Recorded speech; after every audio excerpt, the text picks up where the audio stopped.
So we have a fairly limited amount of time, but it seems that this project in particular asks a question that all of the projects today are ask in some way, which is as you develop shared housing, and we have the supportive housing model that works fairly quite well. We have the old SROs that in the 50s people decided for whatever reasons didn't work very well. If we re-permit, I'm not sure that's a word, but permit again to have SRO type housing and shared housing as a regular market rate housing, how do we make that work and prevent the problems that happened the last time?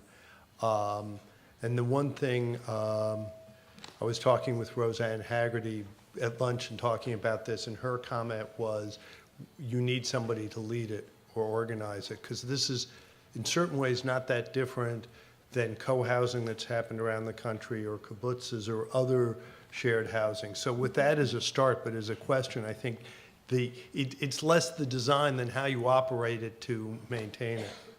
I think management is a huge, huge issue, and I think there are two people on this panel who can best address that. And Margaret Tobin and Ellen Baxter are two folks who actually have managed buildings like this. Well, I've been saying that I have trouble sharing my living room with my teenage sons and husband. So I think that the issue of how you manage it and the unit of organization and the culture that gets created inside the building is what will be determinant of how people live together. I mean, we all, most of us have spent time in college dorms, and there's always a big difference, floor to floor, depending on what's going on. As grown-ups, we're not going to be in that particular situation, but I think all of us who live in multifamily buildings have some degree of shared. So what we have been talking about within our group was moving the line between public and private, and then how do you manage as you move that line. Ellen Baxter actually can speak to this at much greater length. I think it's really fascinating that this conversation at this forum has sort of moved to supportive housing, because it was in the late 1970s that some activists in the city of New York were interested in recovering the SRO option. And our very first building at Broadway Housing Communities, we actually took to the Department of Buildings. We converted a Class A multiple dwelling into a Class B SRO against much resistance from the commissioner at the time.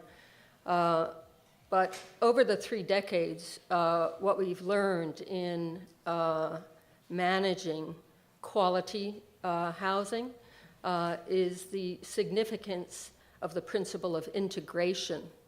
I think it's most unfortunate that the concept of supportive housing has drifted over these past 3 decades to be a form of housing that's largely serving people with special needs and people, and increasingly the supportive housing production in the city of New York is exclusively for people with serious and persistent mental illness. Now, I happen to be an advocate of including people with serious and persistent mental illness in all of our developments. But the shift that those options be segregated forms of housing, I think is a disservice to the concept of a community that's diverse and inclusive. And in fact, more recently, we've strengthened our management team by integrating the concept of supportive housing that began serving single individuals to serve families too.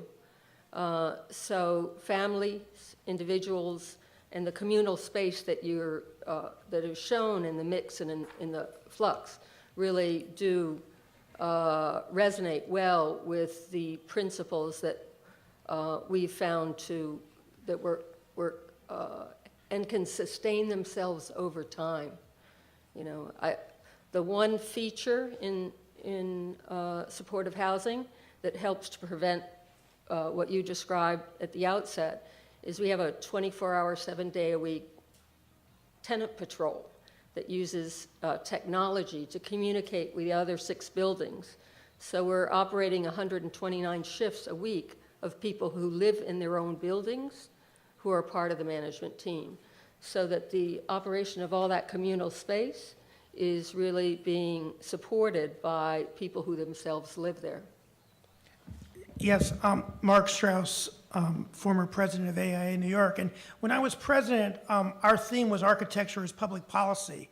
And the issues that we talked about was how architects can be more involved to help shape policy. And I think what we've seen today is that the architectural community does have a voice in policy, and we have something to contribute, which isn't always necessarily appreciated. But what I found fascinating about this presentation is that, Jonathan, and you and your group really looked not just at breaking down the walls within a unit itself in terms of common space versus private space, but also you alluded to the notion of breaking down the walls between inside and outside. And as an architect and an urban planner, I've always loved the quote from Errol Saarinen where he said, always design a thing by considering it in its next largest context.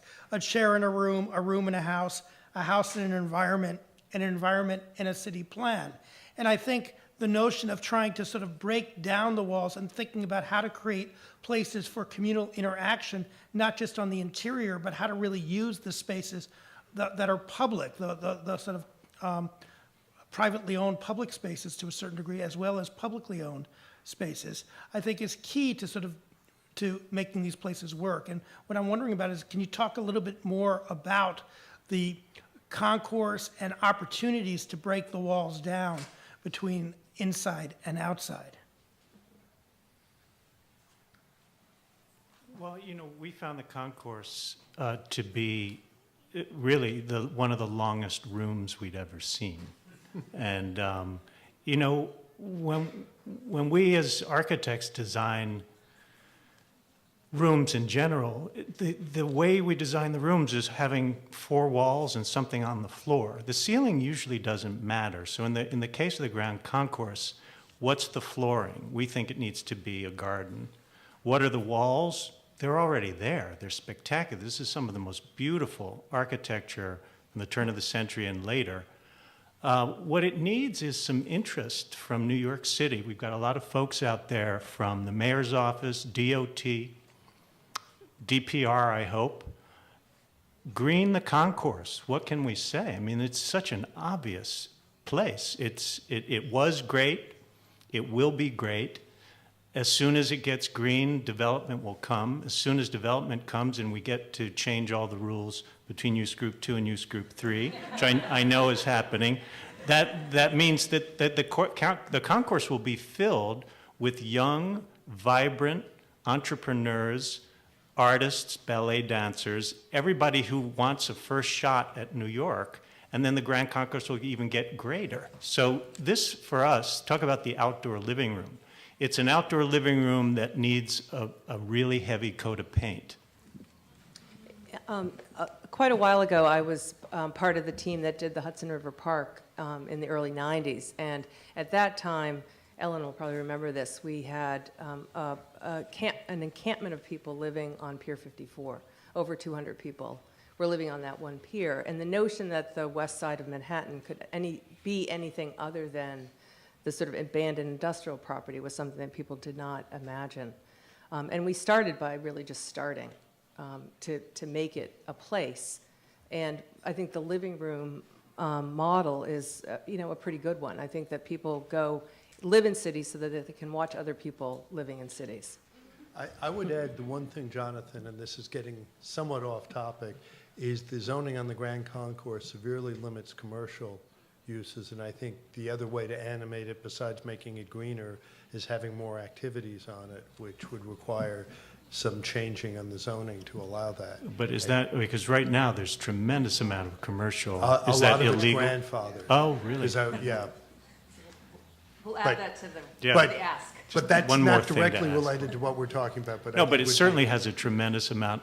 Well, one of the reasons that we chose one-story commercial buildings, A, because there weren't that many vacant lots, but also we think that one of the problems with supportive housing and the way it's run now is that funders like HPD have a hard time funding a project that has a mix of commercial and community facility. We think it's better for New York. We think it's better for the residents to have that mix. We love the idea of, you know, commercial on the ground floor or maybe a daycare center or medical offices, and then the supportive housing. So the model itself is literally sitting our buildings on existent Grand Concourse one-story commercial, which may have been grandfathered but should be encouraged, is I think a terrific model for not only why to build there, but also technically dropping structure through a one-story building is not that big a lift. We're out of time, I'm sorry. Thank you so much.